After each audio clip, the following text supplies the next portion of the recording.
Governor Doug Ducey of Arizona. How about that? Thank you. Thank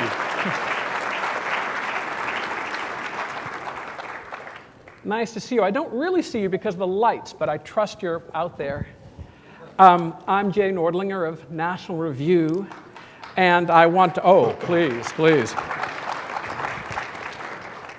So Governor Doug Ducey, like many Arizonans, is a transplant. He was born and raised in Toledo, Ohio. He has a dog. He's had several dogs named Woody after Coach Woody Hayes of Ohio State. He rose in business to become the CEO of Cold Stone Creamery. Yes. Yes. Thank you. He was state treasurer in Arizona, and now he is the governor. So you were CEO of Cold Stone Creamery, and now you're the governor. Is it sort of a come down? I mean, there are lots of governors, but you ran an ice cream empire. I like to say that you get a lot of undeserved popularity when you're selling ice cream, and it all goes away when you balance a budget. Are you entitled to free scoops? And so do they recognize you when you come in? Or? My kids were so upset when I sold the company in 2007, but I let them know that they would be receiving free ice cream for life every time they got a haircut. So, which was our kind of our father-son tradition. Well, I was thinking about being governor of Arizona, which I've never been, and I was thinking it's really a Republican state, or at least by stereotype and reputation it is. And so I wonder, are your fights with other Republicans or with Democrats? Because people fight regardless. Yes, there are fights. This is politics. But I want to disabuse you of some of this when you say, and I actually like that Arizona is seen as a deeply red conservative state. But we're also a state where 70% of our adults came from somewhere else. We're going to break a population of 7 million people for this next census and be moved to 10 congressional seats. And a lot of our population comes from California. So I have to often remind them that there's a reason they left California. So we're not going to pass that law or regulation that they like. And we are the land of Barry Goldwater, and we're very proud of that, and that's a legacy that I embrace. But we also had governors like Bruce Babbitt and Janet Napolitano. So I do think that this is a state where people think for themselves, much in the tradition of conservatism and Barry Goldwater. But, I'm a newcomer to politics. My background is in business, and I looked at it from the standpoint of having an aggressive agenda that I wanted to get a lot of things done. So there's this saying in politics that friends come and go, but enemies accumulate. Yes. Well, I was new to politics, so I hadn't created a lot of enemies yet. And my predecessor had a very adversarial relationship with the legislature. So the first thing that I wanted to do in my first year was to balance the budget, and we inherited a $1 billion budget deficit in a state like Arizona. That's a tremendous undertaking. So I had a lot of legislators up to my office, to the governor's office, and I can't tell you how many of these people that had been in politics for years had never been in the governor's office. Mm-hmm. And boy, they love to see the governor's office, imagine themselves someday being the governor.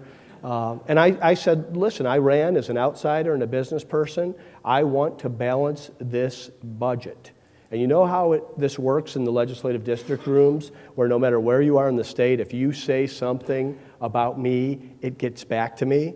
And they said, well, yes. I mean, that's how politics works. And I said, so I want you on this budget, when people are upset in these rooms, to blame it on me. I will own this budget. And I said, I have confidence that, as a business person, I know when there's a downturn, every time that there was, we wish we would have made difficult decisions more quickly and gone deeper. And I wanted to bring that same spirit. I knew that from being in the private sector 25 years. I wanted to do this in my first year in office. And I said, and the economy is going to be better next year. And if it's not, we'll be even happier that we made these budget decisions today, because we're going to have to make them at some point. So we were able to do that. People did go out and say, this is the governor's budget. He wants to own it. And so far, so good. I want to ask you a blunt question, a nosy question. Yes. I imagine you're rich. I hope you are. Does that give you a certain freedom as a politician that you don't need a job? It's very liberating to not have to pay your house payment through being in elective office, without a doubt. I also say it's liberating. I don't think that politics is very good training for anything except staying in elective office. I mean, being a business person, having to set a vision, chart a course, put a plan together, bring folks, make decisions on personnel, put people in the right places and make mistakes doing it. That's all great training for being a chief executive and for moving an agenda forward.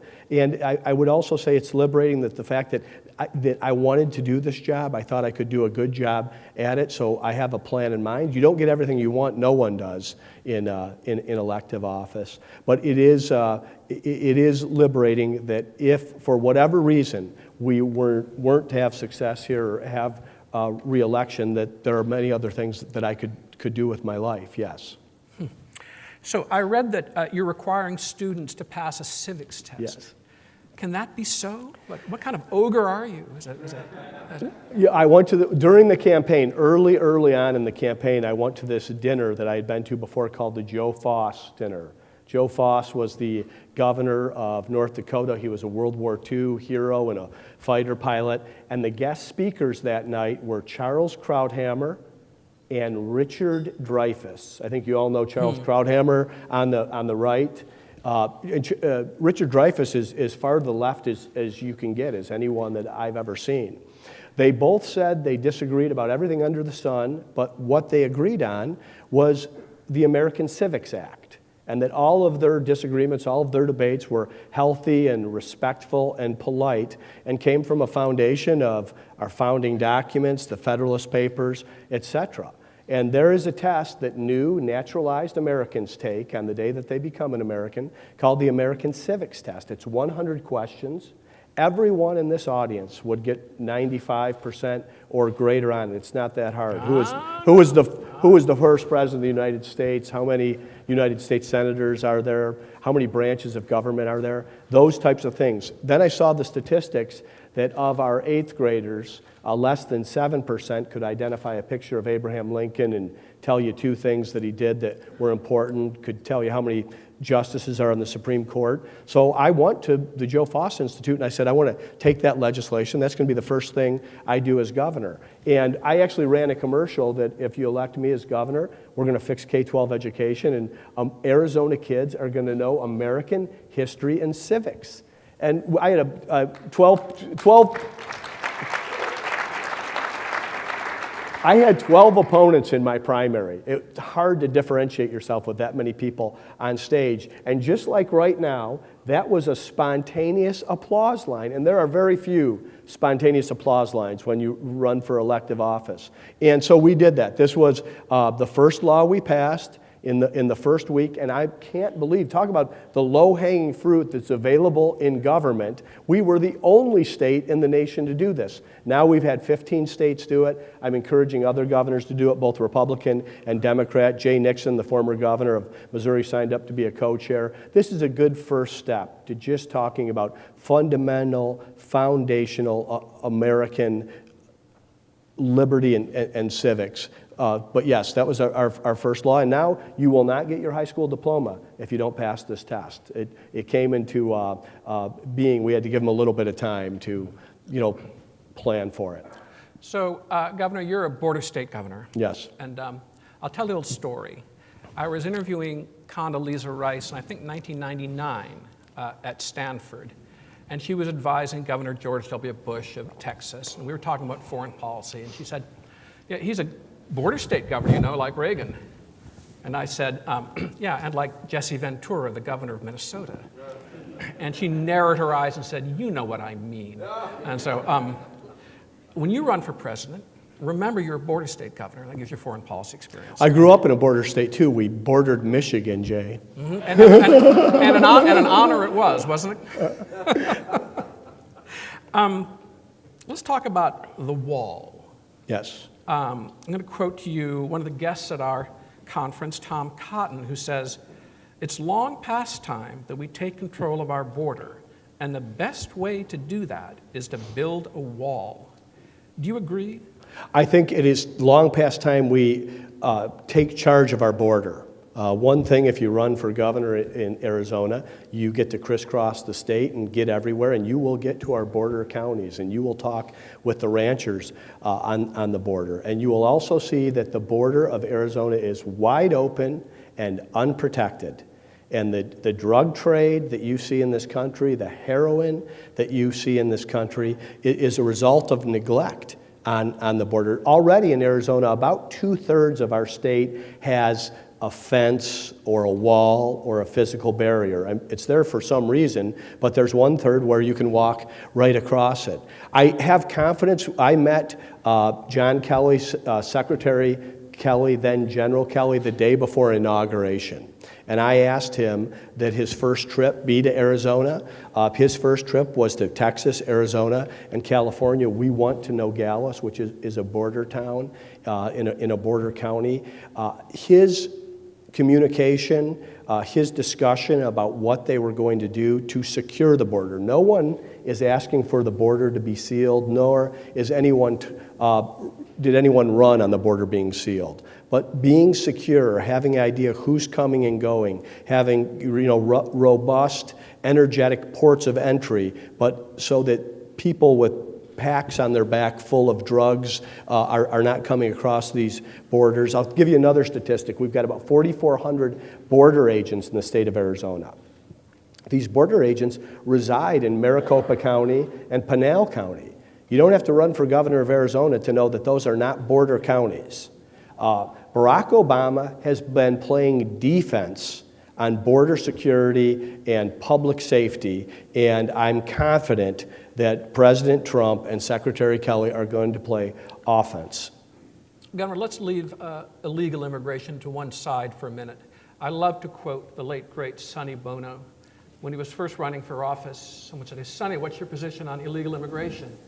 And he said in his innocence and purity, "Well, it's illegal, isn't it? What more is there to say?" So a word on legal immigration. I imagine that in some ways it's a help, immigration in Arizona, and in some ways a hindrance. There's some sort of blend, I gather. Could you address this? And more specifically, there are people who say that immigrants simply take away jobs from Americans, native-born Americans, or depress their wages. Do you find this to be true, at least where you live? Well, I think this is an interesting discussion, and for much of the country, this is a new discussion. For Arizona, this is almost like a sequel to a movie. We've already been through this. We've had the border discussion. We've had the discussion about the wall. We've had the discussion about immigration. My experience visiting and listening to people in all parts of our state, and Arizona has a very different Mexican-American flavor to it. I mean, Bob Fannin, who is the son of Paul Fannin, who's one of our former governors, he wrote a book about his dad, and there's a quote in the book that says, Paul Fannin said, God made us neighbors, so let us be good neighbors. And I said, he actually made us more than neighbors. Neighbors can move. We can't, okay? Our relationship with Mexico, I was the first governor in the last 10 years to go to Mexico City. This is our largest customer, our largest trading partner, times 4.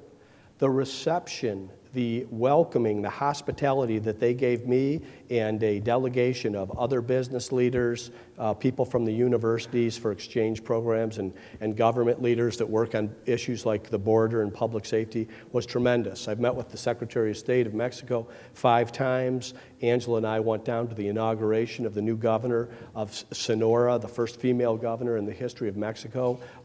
That's grown into a friendship.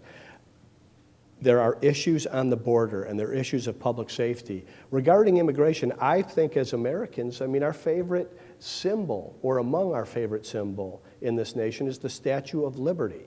We all have our own family immigration story. This is something we embrace, and I think we will continue to embrace immigration. I think what we reject is immigration without assimilation. Sure. And that is what we've seen over the last several decades. I bet you knew Arabs in Toledo. Yes. Yeah, I knew him in southeastern Michigan for sure. Some big issues, not that these aren't. I know a lot of people, sometimes I'm one of them, who say something like this. You know, our old Reagan conservatism, our old NR conservatism, free markets, free enterprise, limited government, personal responsibility, entitlement reform, American leadership in the world, public really doesn't want it. Public doesn't want what we're selling. Public wants big government, whether they say so or not, protection, identity politics. They really want what we're selling. They want statism, whether it's left-tinged or right-tinged. You're a practitioner of politics. I just sit on the sidelines and scribble. What have you found? I, of course, share that concern, but that has not been my experience. I think this election shows that this was not about statism. If anything, this was a we the people election. We've talked about the agenda that's right in front of us with this new administration. It's to repeal Obamacare, to free up 1/6 of the nation's economy to potential market forces and price signals again. I think that that's a conservative idea. I think that tax reform is a conservative idea. I will say I was surprised by the results of this election, and I do think we sound like we're running the same playbook that we were running in the 80s. I think our ideas are still far superior. I think we need to be the better communicators, and I do think that you can bend public policy. I mean, Lincoln said public sentiment is everything. Without it, you know, you cannot succeed. With it, you will certainly have success. I think we have not done a good job of making the case. We're talking as if our ideas are superior and that everyone should know it. I think oftentimes we sound, and I'm speaking around about, let me speak about myself. We shouldn't be talking, I studied finance, we shouldn't be talking as accountants. We should start from the people that vote and that we serve, and then move to the policies and how it will benefit them. And I do think I thought Heather Higgins said it very well. We have a challenge on entitlement reform. We have an opportunity right now on judicial reform. We see who's been named to the Supreme Court. We see all the openings at the courts of appeals that are across the country. We're very fortunate there, and we're going to do it on regulatory reform. I mean, this is a businessman in office, and there is so much. It will be a field day. You can only imagine. I've seen it in Arizona. We will remove, in the state of Arizona, the land of Barry Goldwater, we will remove 500 regulations this year alone at the state level. Imagine what you can do at the federal level. What a field day you could have on these things. So I think those things, people understand that regulation, red tape, costs time and money, hurts business people and hurts job creation. Those types of things, judicial reform, I think people know someone. We were able to, my first appointment to the Supreme Court was a gentleman named Clint Bullock. I only wish... That's quite a power, by the way, a point of power that you have. Sometimes they're elected in some states. That must be a neat perk. Well, it's wonderful. I wish that all my decisions were that easy. To put someone like Clint Bullock on the Supreme Court. Do your picks have to be confirmed by the legislature? No, but they have to be presented to me by a commission of attorneys, and they've done a wonderful job. I've been able to choose, I think, 3 committed constitutional conservatives. But I do the interviews, I do it a little bit differently, coming from the outside, not being in politics, and not having a law degree or legal training. I interview all the judges for every opening. I mean, I think that's important. Once somebody gets into the judicial sphere, I don't really have charge over them. I can only make the decision. And what I'm really trying to do when I choose those judges for the openings, whether it's the Superior Court, the Court of Appeals, or the Supreme Court, is I'm trying to find somebody who wants to be a judge and doesn't want to be a legislator or a governor. And I will say that the commission has done a good job giving me good selections, and we've picked Republicans, Democrats, and independents. Clint happens to be a registered independent. And I think that's a very important responsibility of being a governor. And I know they do it differently in different states. think our federal model is superior, where the executive would get to pick whomever they would want, and then it would get confirmation. But we've been able to work with the model we have. Back to something immigration related, and that is illegal voting. You know, the president alleges that there were 3 to 5 million illegal votes in November's election. Do you think it's a problem in Arizona? I think it's something that we should always be concerned with. We have a voter identification in the state of Arizona, so you have to present your ID. What we try to do in Arizona, or I would say the overarching principle, would be that we want to make it easy to vote and hard to cheat. So I think this idea of presenting your ID, just like we do when we board a flight or so many other things that require identification, helps us in the state of Arizona. I don't think it's by any ways a perfect system, but I think we're able to avoid that type of voter fraud that is allegedly going on elsewhere. I can only speak for Arizona. And think about you this morning, Governor. I was thinking about your neighbor, Governor Susana Martinez in New Mexico, whom I've interviewed a couple of times. She's terrific. And she's a Reagan conservative. I don't believe this is true of Arizona so much, but New Mexico is a very poor state, which she is completely unblushing about. And she has to figure out all sorts of ways to lift up the lives of the poor. Tell me about Arizona and poverty. Do you imagine, for example, that your deregulation effort will unleash economic energies that will help people in general? I think that everything that we do should benefit those on the first rung of the economic ladder. A gentleman that I talked to as I made a decision to run for governor was Mitch Daniels of Indiana. He wrote a terrific book called Keeping the Republic, and he talked about the haves and the soon-to-haves. So Arizona has a lot of prosperity and a lot to brag on, but we also have some people that are severely hurting, people that are first-generation Americans, and they're just starting. So we are focusing on clearing the deck, getting rid of these regulations, getting rid of these occupational licenses, of waiving the fees for people to get into some of these industries that require occupational licensing fees, which really aren't there to help people start careers, they're to keep them out. We actually had this one young man, Juan Carlos Montediasco, and he wants to be a cosmetologist. And he went down to the homeless people of Tucson, and he was giving them free haircuts. And we had someone on one of our boards who sent them sent Juan Carlos a cease and desist letter. And they were actually wanted him to come to Phoenix for a hearing where they were going to give him a fine that he wouldn't be able to afford to pay and basically crush his career before it started. And we wrote a letter on the governor's letterhead that basically said, stop it. I mean, Juan Carlos is conducting a service to the poorest and most vulnerable in the toughest communities. And government should be applauding this type of philanthropic effort, not looking to fine and stop it. I'm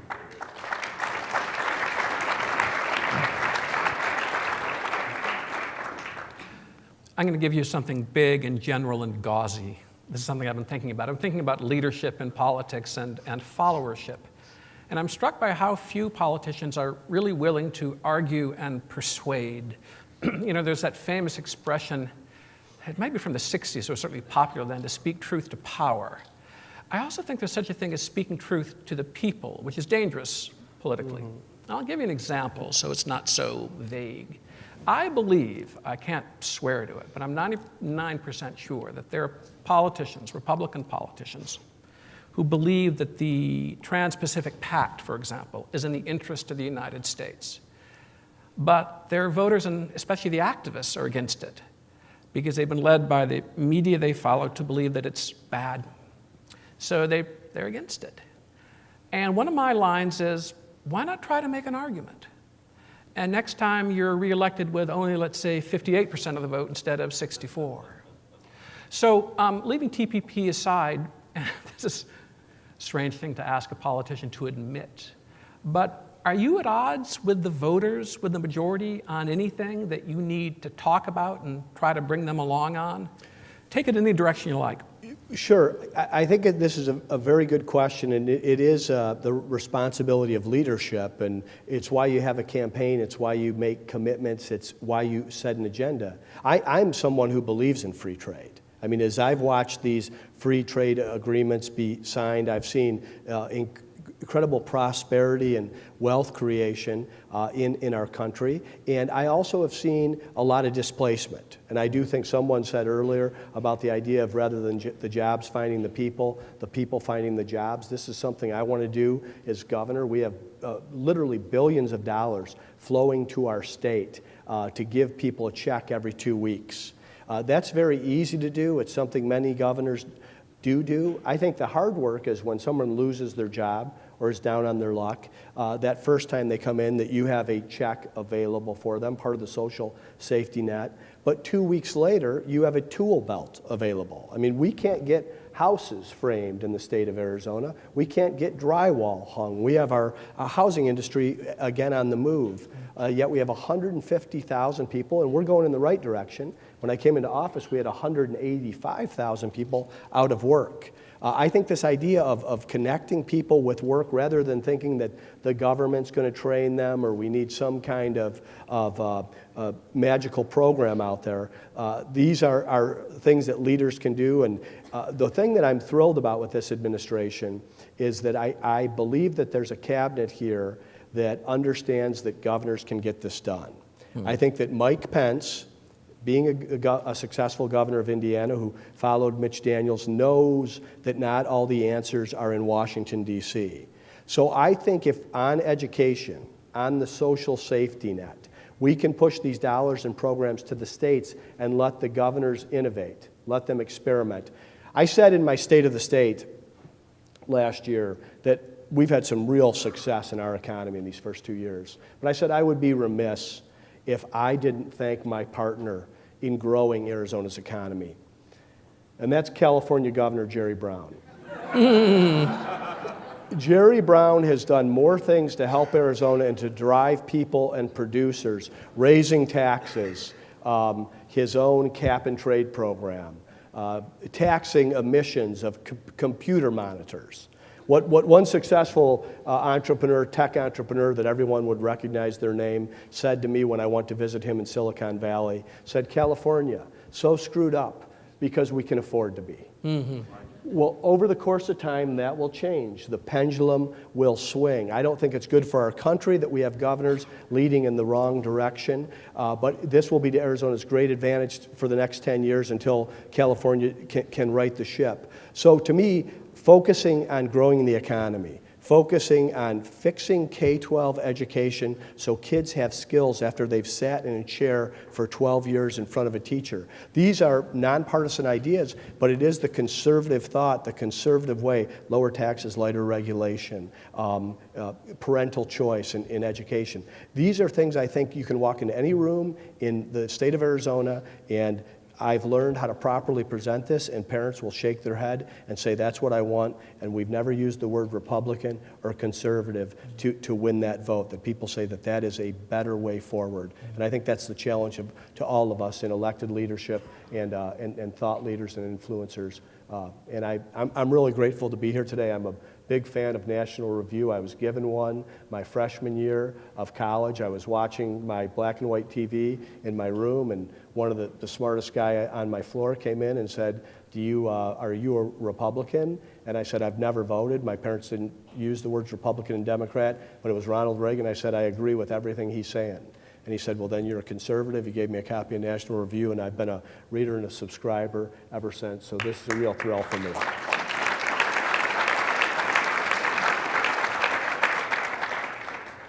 I had another question, but I'm not going to step on that. Governor Doug Ducey of Arizona, thank you very much. Thank you.